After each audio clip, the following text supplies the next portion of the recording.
Pemirsa, terima kasih Pian masih bersama kami. Berita selanjutnya Mahabarakan. Pelaksanaan pemberlakuan pembatasan kegiatan masyarakat level 4 yang hampir sebulan diberlakukan di Banjarmasin ternyata sudah tercatat adanya penerapan sanksi baik secara tertulis, lisan, hingga sanksi sosial dengan membersihkan di beberapa tempat umum mencapai lebih dari 4.000 pelanggaran.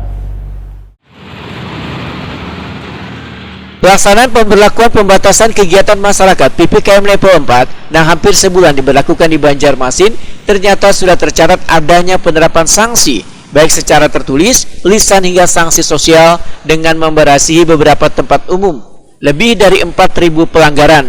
Demikian diperintahkan Kepala Satpol PP Damkar Banjarmasin Ahmad Mujayin Waitakuni Prima TV Baisukan Rabu 1 September 2021. Ahmad Mujayin menegaskan, penjagaan di perbatasan wayah malam hari di waktu tertentu di perpanjangan PPKM level 4 hingga 6 September 2021 ini tetap dilaksanakan. Selain itu dilakukan pula razia justisi bagi warga yang kada memakai masker atau yang melanggar protokol kesehatan. Menurut Ahmad Mujayin, pelanggaran tertinggi wayah razia justisi adalah masih didapatinya warga yang mengabaikan penggunaan masker, sehingga sosialisasi dan pemahaman pentingnya menggunakan masker pun terus dilakukan. Jadi hari ini sudah memasuki hari ke sebulan lebih lah ya pelaksanaan PPKM level 4 tahap ketiga mungkin yang sekarang sampai nanti rencananya sampai tanggal 26 September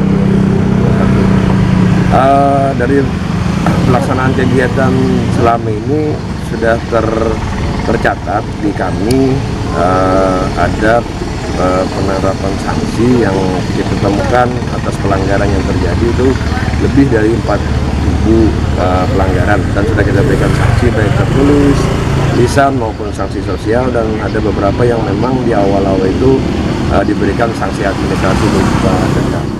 Ahmad Mujayin berharap warga tetap mematuhi peraturan dari pemerintah, terutama terkait dengan surat edaran Wali Kota Banjarmasin yang menghimbau warga tetap menerapkan protokol kesehatan wayah beraktivitas di luar rumah.